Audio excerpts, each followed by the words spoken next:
এই বন্দী গোপনে তার 6 নম্বর আঙুল লাগিয়ে নিয়েছিল, কিন্তু পাশে দাঁড়িয়ে থাকা পুলিশ সদস্যরা তা বুঝতেই পারেনি। তারা লোকটিকে লোহার শিকল দিয়ে শক্ত করে বেঁধে দেয় এবং পরে তাকে একটি আলাদা জেলে ফেলে রাখে।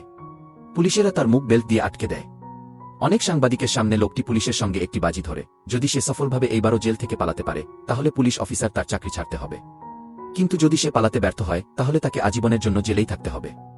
পুলিশ অফিসার আত্মবিশ্বাসের সঙ্গে সবাইকে জেলের বাইরে নিয়ে যান, কিন্তু ঠিক তখনই লোকটি তার লুকানো ষষ্ঠ আঙুল বের করে নেয়।